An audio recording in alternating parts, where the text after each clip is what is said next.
Hi, my name is Jad, and today I'm really excited to talk to you about the future of schooling. Particularly, I'm really interested, and through the last month, I've been working a lot with this idea called growth mindset.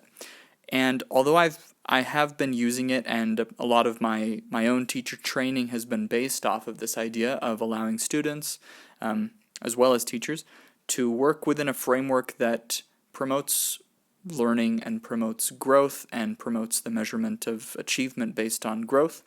I've never really understood the topic. I've never really, delved deep into it psychologically or pedagogically. I've never really read any research about it.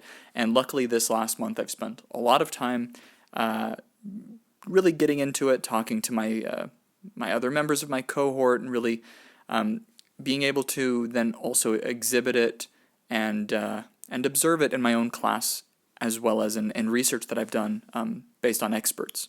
Particularly, John Hattie's work has been super influential and very poignant, especially with the observations and the things that I've seen that my coworkers have used in class, and things that I have done, but not really understanding how much, let's say on a scale of 1 to 10, how much it benefits, or how much it does not benefit, how much it actually harms, or what the actual potential is for increasing student achievement, or also hindering student achievement. I'm really excited to talk about this subject today because as I go on teaching, and as I work my way through this course, this is my at the end of the first month for this course, I'm really excited to see how I grow. And I think that this topic is a really great way for me to explore what the future of schools looks like, especially since I am someone that is affecting change in it as a teacher, but also as a student, someone that's really taking what I'm learning and putting it into practice. So I'll start with number one. The purpose of schooling has significantly changed since I was in school. My education was largely targeted towards achieving a certain mark, or demonstrating a certain proficiency in a certain skill, and what I see nowadays in the classroom is largely different, particularly because we're employing this growth mindset a lot more, and we have a lot more individualized learning programs and significantly more differentiation that I've ever seen in any other class that I've been in. And since I deal largely with middle school and high school students, I can see how effective that is at increasing student achievement.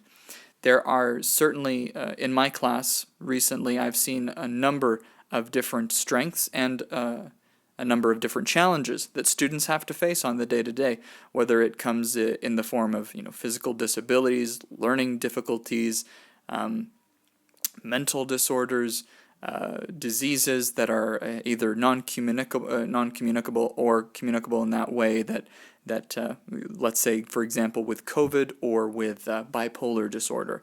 These things impact the student's achievement and impact the student's classroom experience.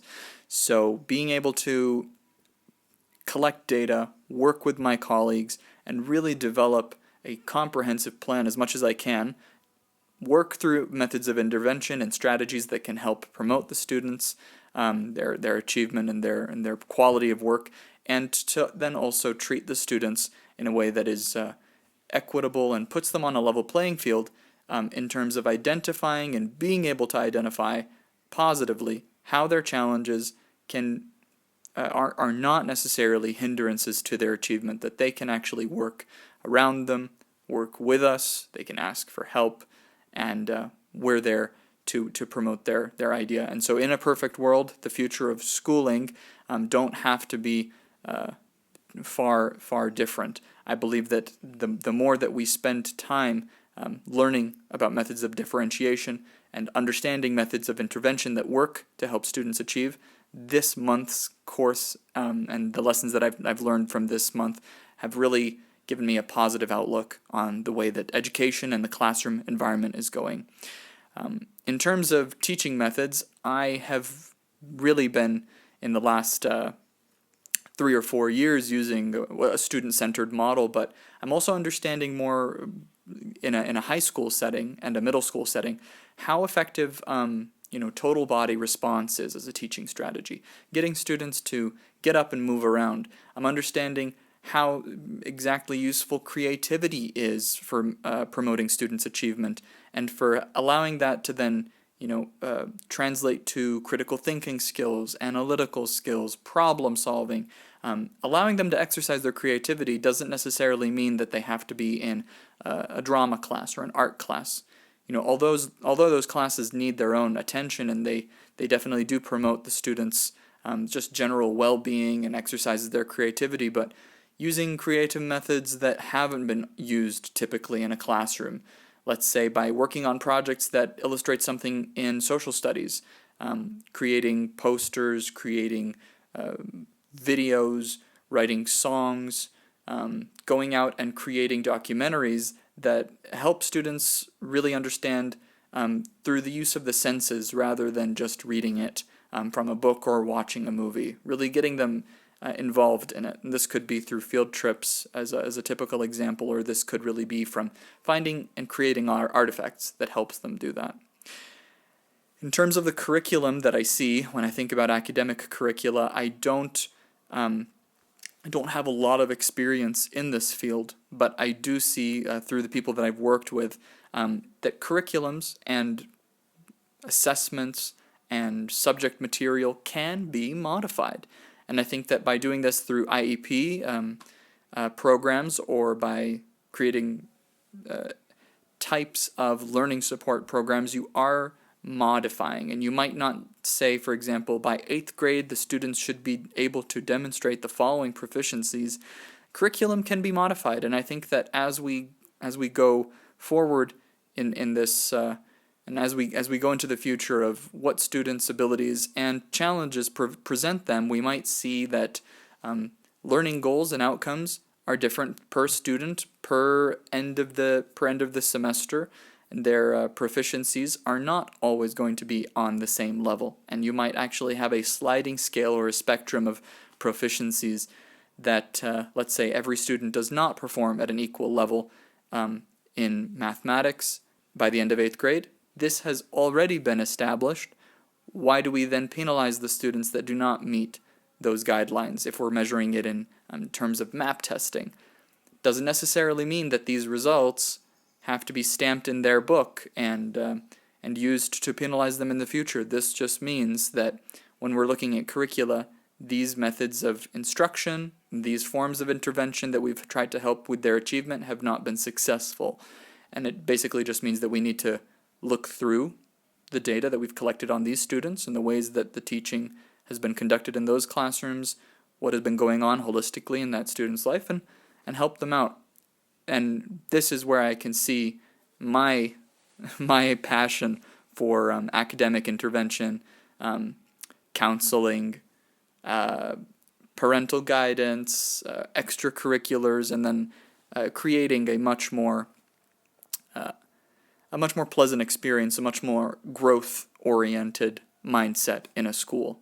Of course, my experience is slightly different than that of many other teachers, perhaps, based on just my class experience per class. So I'm always really happy to talk to others in my VC and in my classes that I've been taking through Teach Now. I think it's super enlightening.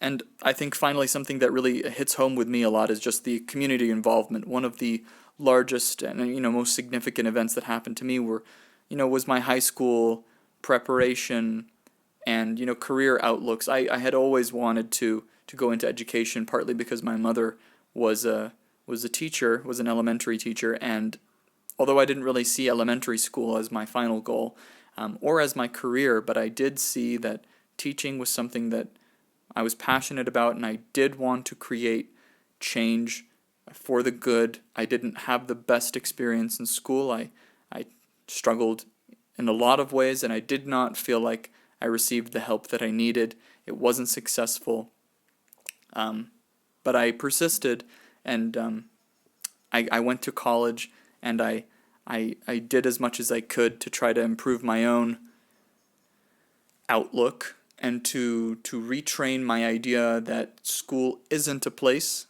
where it's meant to, force students to struggle, but it is something that it can be a force for good. It can create, like I've said before, the growth mindset. And if I had that idea rather than you're not good enough mindset and you must achieve these benchmarks, and if I had seen it as you must complete these goals that have been curated for you, we've spent a lot of time working with you, and I've identified your struggles or challenges, and your strengths and your abilities. I would have been, guaranteed I would have been more. I would have felt more encouraged, and I would have been a more enthusiastic, a happier, and a higher achieving student. So this is the type of hope that I have for the future of education. This is something that I feel strongly for. And thanks so much for listening. I really appreciate your support.